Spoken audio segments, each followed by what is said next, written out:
Dans la vidéo du jour, nous allons voir le top 10 des crypto-monnaies Layer 2 selon moi.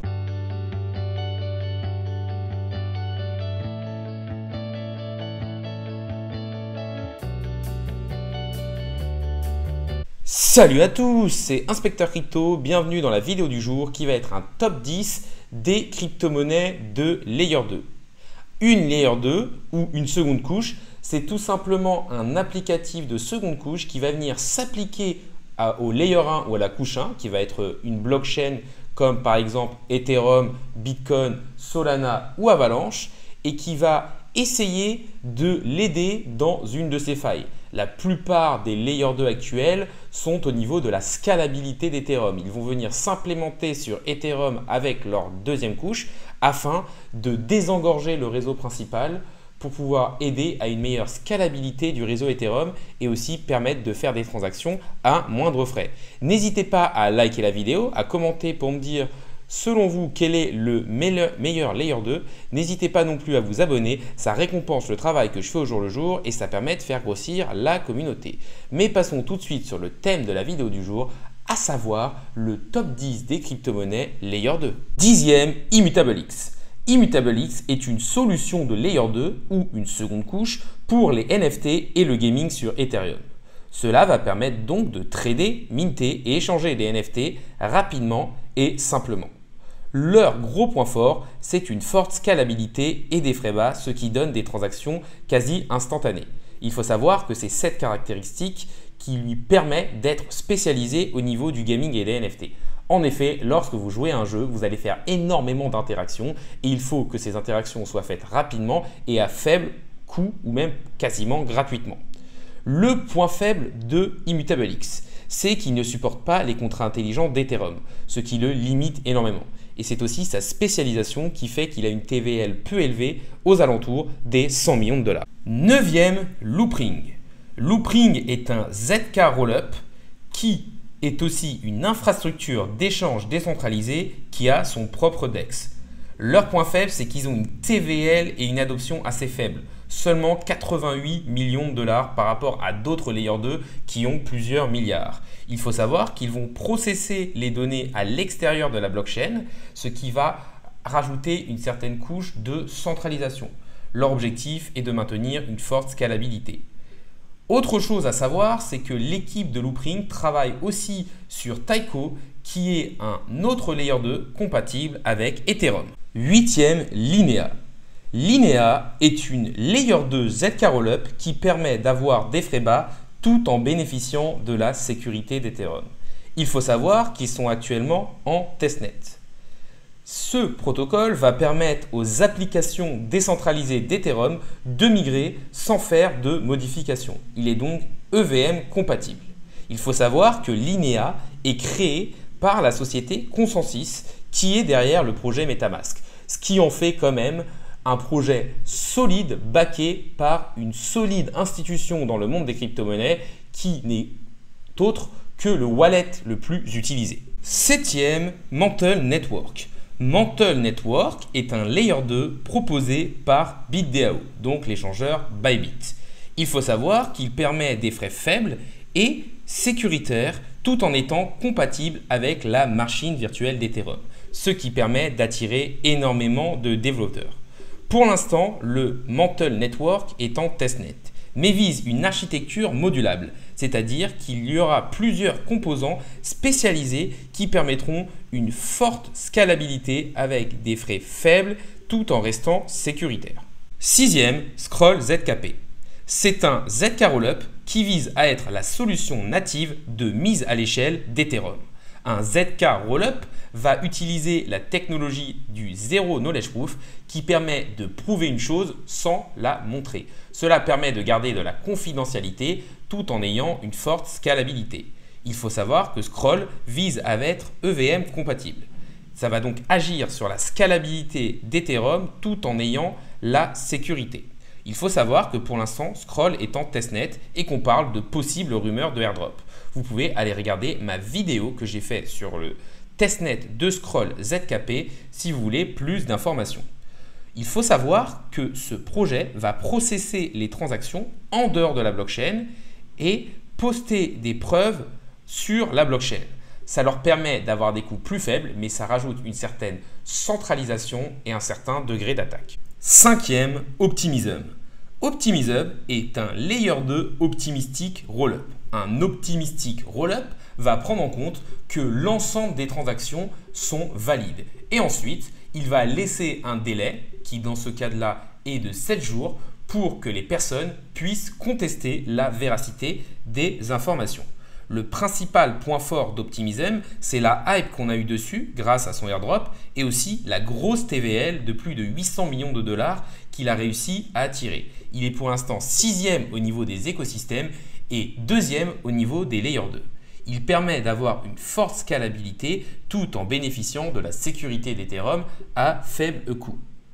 Il faut savoir qu'Optimism est moins compatible que d'autres Layer 2 car il utilise une machine virtuelle appelée l'Optimism Virtual Machine.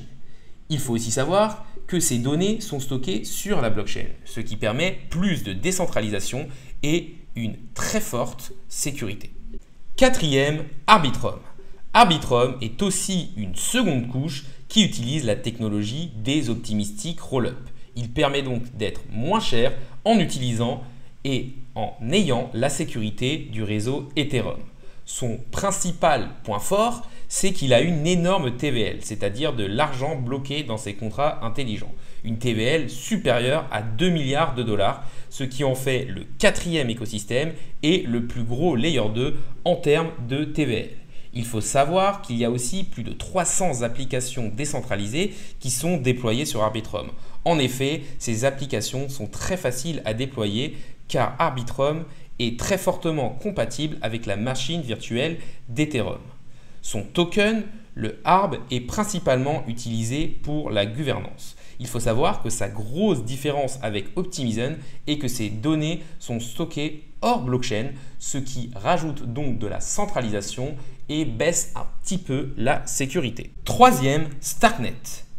Le projet a été créé par Starkware, qui est l'entreprise derrière la technologie des Stark. Ils ont donc une équipe qui, fondamentalement et techniquement parlant, est très forte, sachant qu'ils sont spécialisés au niveau de la scalabilité.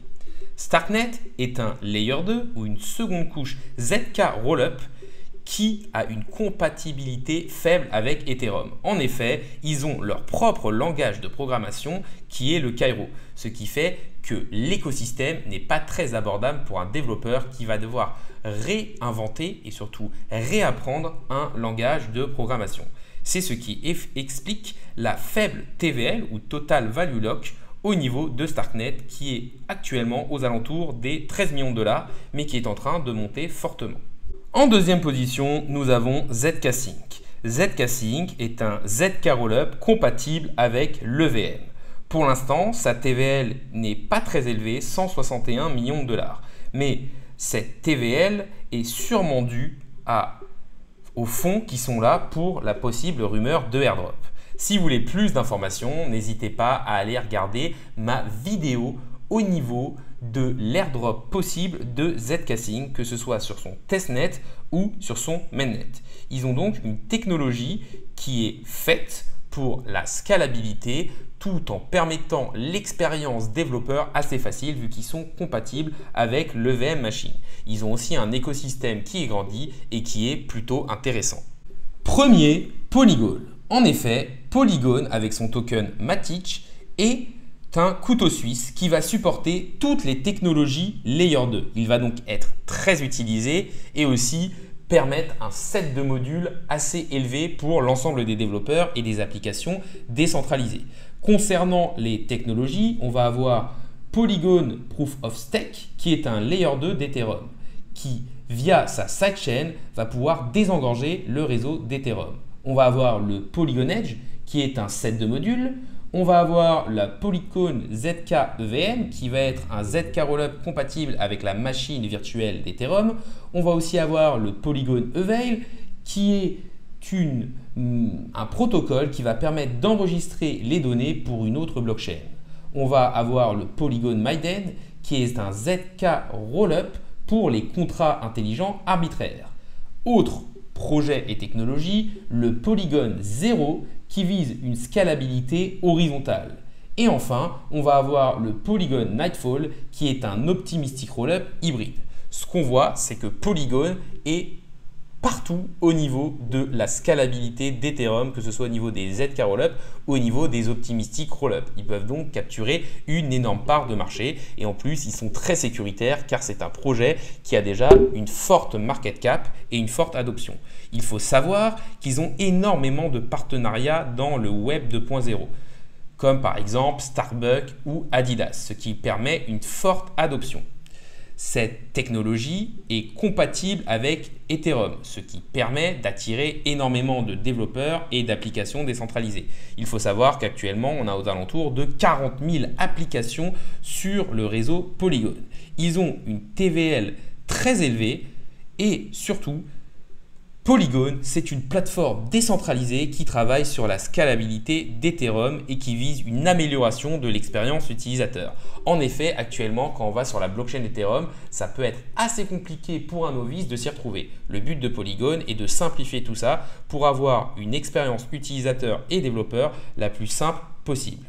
Polygon va aussi permettre de connecter des blockchains Even compatibles à Ethereum grâce à un set de modules. Il vise aussi via le sharding horizontal à toujours repousser les limites de la scalabilité. Polygon est donc le projet le plus complet de cette liste. On arrive sur la fin de la vidéo, donc déjà n'hésitez pas à liker, commenter ou à vous abonner, ça récompense le travail que je fais au jour le jour et ça me ferait énormément plaisir. Pour conclure, je vous ai montré 10 Layer 2 qui sont les 10 Layer 2 principales par TVL, mais il faut savoir qu'il en existe beaucoup d'autres et que possiblement d'autres arriveront. Autre chose, cette vidéo n'est pas un conseil en investissement financier. Je vous donne simplement des technologies qui, selon moi, sont intéressantes et qui sont dans un narratif qui pourrait marcher lors du prochain bull run. La vidéo du jour est maintenant finie. Salut à tous et à la prochaine!